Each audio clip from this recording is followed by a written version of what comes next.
Un entrepreneur doit vivre comme les pauvres. La plupart des entrepreneurs pensent qu'entreprendre c'est juste poster des photos de lui sur Instagram. Mais tu dois savoir que la réalité du terrain, elle est froide et elle est dure. Si tu veux bâtir un empire en partant de zéro, tu dois désapprendre tout ce qu'on t'a enseigné sur les relations et l'argent. Je suis Danny Zap et aujourd'hui je te livre 3 vérités brutales pour réussir ton business quand tu es jeune. Reste jusqu'à la fin de la vidéo car le troisième point est celui qui coule 90% des entrepreneurs débutants.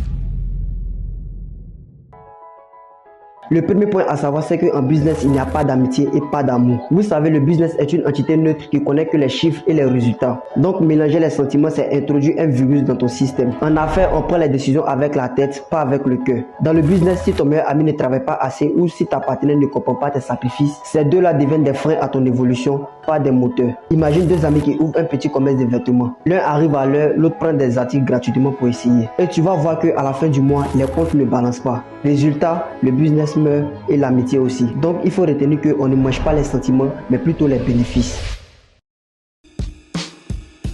Le deuxième point à savoir, c'est que tu dois apprendre à rester seul pour évoluer. En vrai de vrai, la solitude de l'entrepreneur n'est pas une punition, c'est une période d'incubation.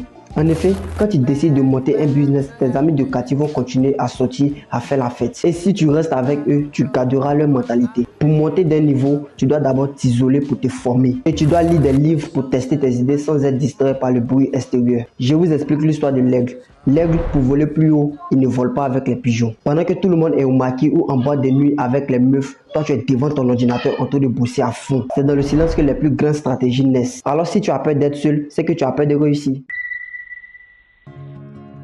Le troisième et dernier point que tu dois savoir pour évoluer dans ton business, c'est la gestion de faire de tes finances. Mets-toi dans la tête que ton premier bénéfice n'est pas ton argent de poche, c'est le carburant de ton entreprise. Et l'erreur que beaucoup d'entrepreneurs font, c'est de s'acheter le dernier iPhone ou acheter les vêtements de marque dès qu'ils font les premières ventes. Un jeune entrepreneur doit vivre comme un pauvre pendant que son business devient riche. Dans ce cas, chaque petite somme que tu gagnes doit être réinvestie. Je prends l'exemple d'un jeune qui lance un service de livraison. Après son premier mois, il gagne environ 50 000 francs de bénéfices. Au lieu de s'offrir des objets de luxe, il met cet argent de côté pour acheter une deuxième moto ou payer une publicité en ligne. C'est ça la différence entre un vendeur et un bâtisseur. Alors ne confonds pas ton chiffre d'affaires avec ton salaire. C'est un peu drôle, mais ton business est comme un bébé. Si tu manges sa nourriture, il ne grandira jamais. Entreprendre étant jeune, c'est difficile, mais c'est possible. Si tu as déjà fait ces sacrifices, alors tu as déjà fait la moitié du chemin. Dis-moi en commentaire lequel de ces 3 points est le plus difficile pour toi en ce moment. Abonne-toi pour ne rien rater de l'aventure. C'était Danny Zap. Ensemble, on avance.